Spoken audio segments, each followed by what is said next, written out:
Kenneth Lover kasi ngayon, para siyang parehas kay Manny Pacquiao talaga, ang galawan talaga. Safe to say that you saw a little bit of Pacquiao in him. Oh, for sure. For sure. Itong laban niya na to, na next, it is in preparation of a much bigger fight. Alam naman natin si Kenneth may future. Talagang alam natin na malaki ang prospect talaga siya. So unang-una, iniimbitahan ko po yung mga kapatid namin sa loob ng Iglesia ni Cristo na panoorin niyo po yung laban ko sa darating na August 17 sa Winford Hotel Casino at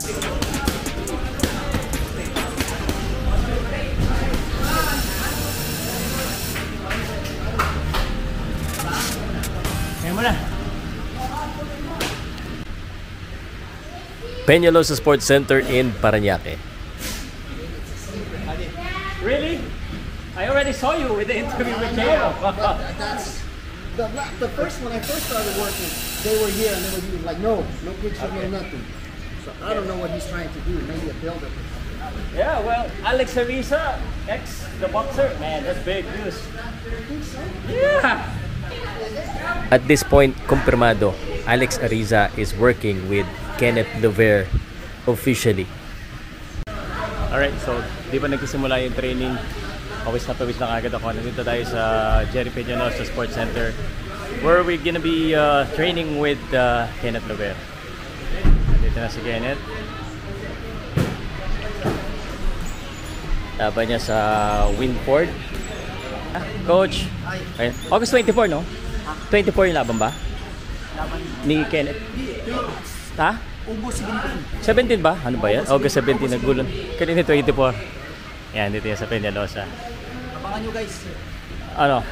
Abangan nyo guys ang laban sa ating OPB champion, Kenneth Lover, August 17. Depends sa niya yung title niya. Ano yan? Depends? Oh, parang ganun. Depends na rin. OPBF? Ay, yung ano, yung isang title. Champion ba? Oo. Yung what? Yan.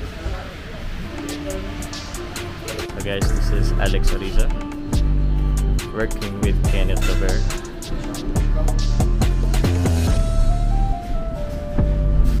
So guys, sa likod ko si Alex Ariza at Kenneth Lover. This is part of their preparation sa laban kay Concepcion.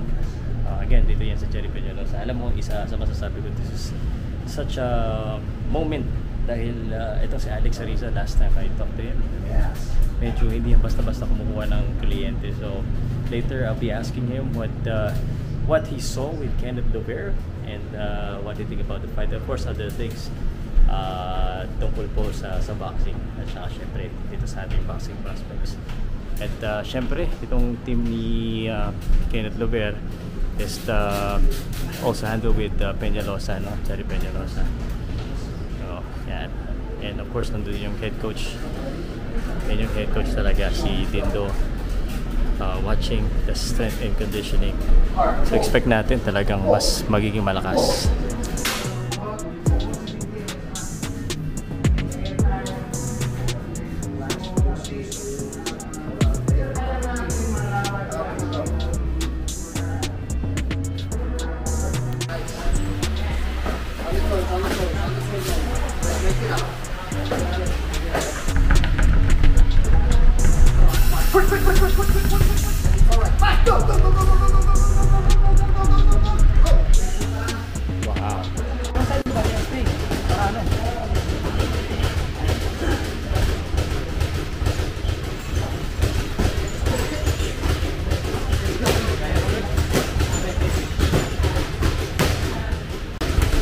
Wala yung pinaka-boss. Ito yung pinaka-boss dito eh. Kumusta ba yung bata mo, boss? Kenneth!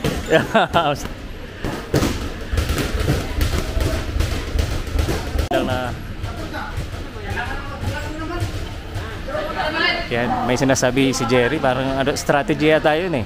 Ano kaya yun? So habang iniintay natin sila sa meeting nila, isa po sa panata ko mag-training din po sa mga boxing gyms na pinupuntahan ko, gaya po nitong training camp ni Kenneth Lover.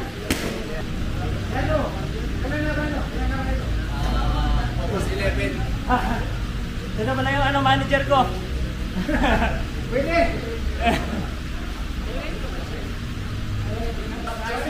Okay. Kenneth Dover.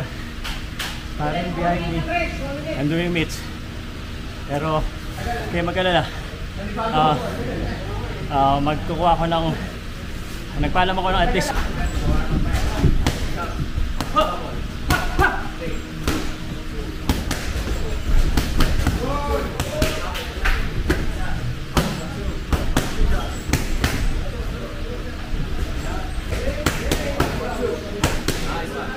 right, so tatapos lang na meets ko. It's now time for me to watch the sparring of Kenneth Dover. Sabi sa akin ni Sir Jerry, Coach Dindo, Alex. 8. I think I 8 rounds yata. I think he has 2 sparring partners ngayon. Mamaya, after this, papakita ko ng this 1 round of sparring. Pero ngayon, glimpse lang muna. Pakita ko sa inyo kung sino yung mga nandito. Yan. Si Coach Dindo, si Alex. Yan, dito si Jerry.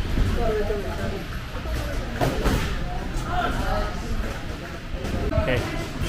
Kenneth Dover. Sino itong kasparing niya? Anong pangalan ng kasparing? Anong pangalan ng kasparing? Ha? Kaga? Featherweight yata ito eh. Featherweight.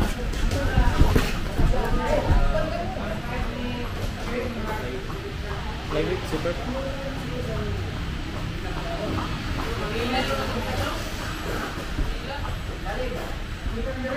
Ako si Ken Danila kasparing din mamaya.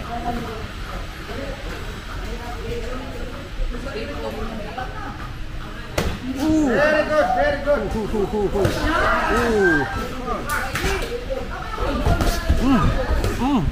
Gigigil ay. Ano mga gusto kong sparring?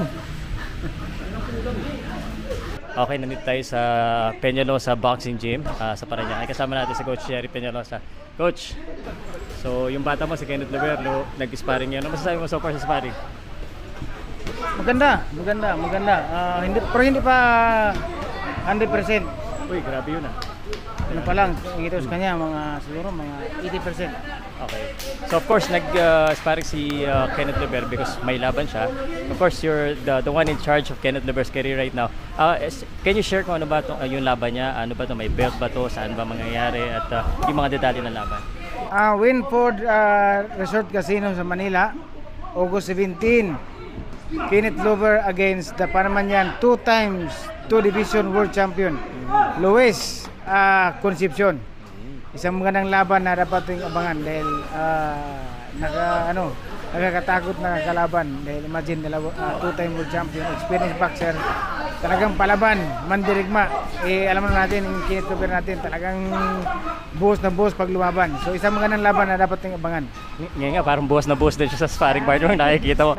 Pero ano ba, Coach, kasi may mga nagsasabi na this fight was supposed to be just a preparation for a bigger fight. Medyo parang sabi nga ba, activity fight pero 2-time world champion, di ba masyadong delikado tong laban na to? At bakit itong ang napili nyo kagad parang level up pa rin kahit na sinasabi ng iba na preparation na to a much bigger fight?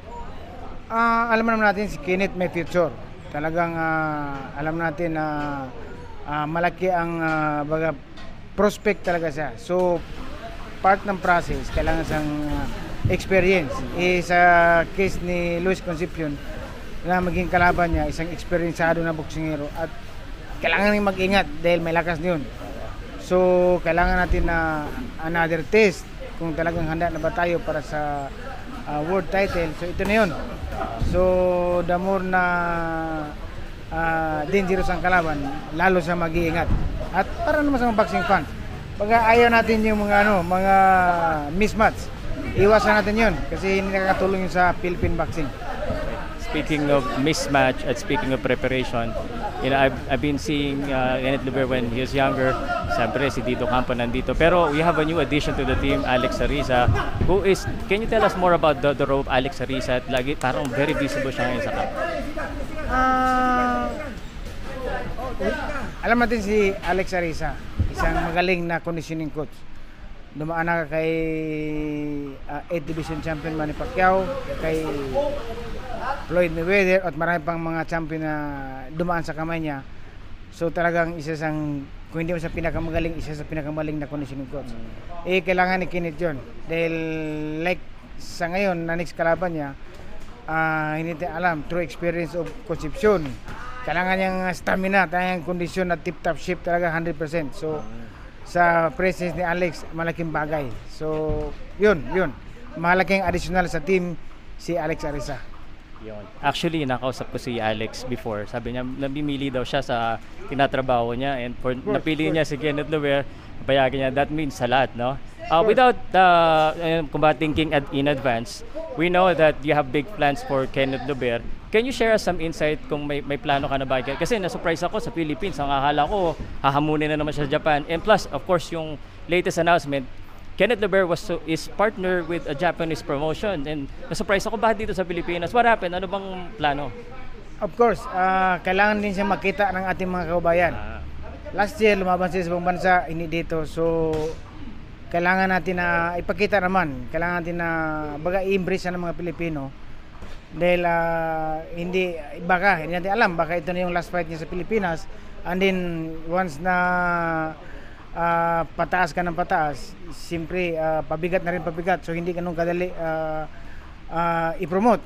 So sa ngayon, medyo kakayanin natin para lang mapanood sa mga kababayan natin na mga boxing fans.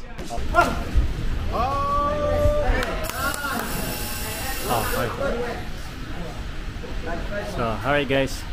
So, we just witnessed Kenneth Lover sa sparring niya. So, bata pa lang ito, napapanood na natin, amateur pa lang siya ngayon. It's, improve na talaga. Diba na, no? So, he's due to fight here in Manila on August 17. Parang two-time world champion yung mga kalaban niya. So, but itong laban niya na to, na next, it is in preparation of much bigger fight. Abangan na lang. So, I'm not in liberty to discuss that yet. Pero, he's with a good team. Jerry Peñalosa is right here. Si Alex Ariza, Coach Dito Campo, and his family and his team is here sa Peñalosa, and of course matindi rin yung mga kasparing. I think yun ang mga kasparing niya ngayon. Ayan, we'll see, pwede na siya. Ilan mga kasparing niya ngayon? Tatlo mga kasparing niya? Dalawa lang. Alright, yung next sparring hindi ko napapakita, pero si Coach Sherry nanonood nandito. Alright. Coach, last na yun, ano? Last na. This is the last. Pinaliguan na. He had a total of 8 sparring. Grabe. Bigay todo. This is sparring of Kenneth. Grabe. Lalakas din ng mga sparring partners eh. Kasama natin si Coach Dito Campo, ang head coach po ni Kenneth Lover. Coach, kumusta ang training ngayon ni Kenneth? Sa ngayon, Ako nag-aano lang kami, nag-a-adapt pa sa bagong conditioning coach ni Kenneth, si Coach Alex Ariza. Para sa akin, malaking tulong din si Coach Ariza sa amin. Siyempre, dati, akin kasi lahat eh. Conditioning, coach, lahat. Ngayon, medyo nabawasan yung trabaho ko. Pero malaking bagay talaga nandito si Coach Alex Ariza. Hindi naman nakaka-pressure si Coach Alex Ariza. Okay naman kami. Okay naman ang banding namin about sa training. Compatible naman kami. Alright, sige. Ang Kenneth Lover kasi ngayon, para siyang parehas kay Manny Pacquiao talaga. Ang galawan talaga. Yan. May sa footwork, nakuha niya. Tapos yung sa power naman sa suntok, nandun. May talaga. May similar talaga. Similar talaga kay Manny Pacquiao yung galawan niya talaga. Okay, si Kenneth Lover, prospect na, mga ilang laban na lang, maka-world champion na. Itong preparation niya sa laban niya dito sa August 17 sa Winford, anong klaseng preparation na ba pinofocus mo sa laban niya? Concepcion, yung pangalan ng kalaban. Ano bang anong pinofocus niya dito? Ang pinofocus namin talaga na knockout pa rin talaga, knockout. Yung hindi naman, wag namin maliitin yung kalaban niyan. Siyempre, nag-2-time world champion din yan. Kaya kailangan magpaghandaan lang talaga namin ng talaga, na sobra-sobra pa yung paghahanda namin dito sa laban na to. Binigay ko naman lahat ng training kakinit. About sa training naman, hindi naman namin pinabayaan yung training talaga. Talagang focus talaga kami sa training. Pero itong mangyayari na itong laban na to, may knockout pa rin talaga. Siya pa rin nagano talaga. Okay. Yan na si Coach. Yan. Siya, nasa kanya pa rin talaga. Okay. Speaking of that, sige. And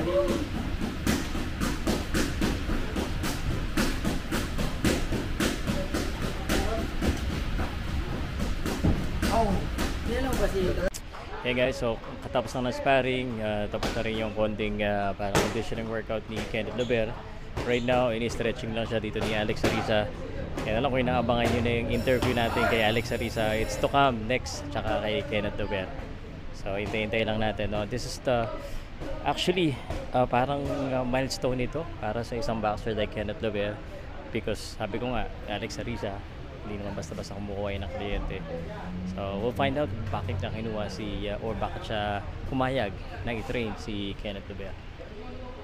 Alright, so here with Alex Ariza, the legendary Alex Ariza. You know him as the strength and conditioning of Manny Pacquiao. But first question, bro. You know, last time we had a conversation, you told me, you know, you're going to be picky in choosing someone to work with. And now I saw you with Kenneth Lover. What did you see in Kenneth Lover? Now you're working with him, right? I am. Yeah, so Official. what's up? No, Kenneth is on that rise to the next level now. He's got a 3-fight deal with Penalosa Promotions, and Jerry reached out to me, said Kenneth was interested, and so here I am. Yeah, but what did you see in Kenneth that you agreed? I mean, there's a lot of boxers that I think approach you. Well, I'll be honest. Everybody has that Pacquiao influence. Yeah. All the fighters do, but nobody does it as fluidly and as it's like his second nature. So he must have been doing those moves since he was little, because he's got them down. So the speed, the power, it's like almost a copy of the same thing. Wow. Of course, you know, we got a lot of work to do, but you can see there's a foundation already. He's got good power. Everybody sees that. He's got 3 knockouts in a row. The speed, the angles, the footwork. So Safe to say that you saw a little bit of Pacquiao in him. oh, for sure. For sure. You know, that's a long way. Back when I started with Manny in 2007 or whatever, the same thing, just their power with every shot. But as you start to develop and they start to grow and they start to do different things, it all complements what they do now. So that's the thing, is to try to start strengthening other things, to hopefully it'll complement what he does on his own naturally. Was that one of the reasons why you agreed? No, I agree, because Jerry asked me. Jerry asked you, okay. Kenneth Lover, dito tayo sa Peñalosa Sports Center. Kakatapos lang ng training mo. How's your training? Okay naman. Talagang pinaghandaan namin ngayong laban sa August 17 talaga. Magandang bakbakan po talaga, Sir Papa. So, sige, sabihin muna natin kung sino kalaban mo, saan ba yung laban mo? Ang kalaban ko nga po pala si Luis Concepcion, taga Panama, 2 times world champion. Tapos yung gaganapin po yung laban namin sa Winford Casino.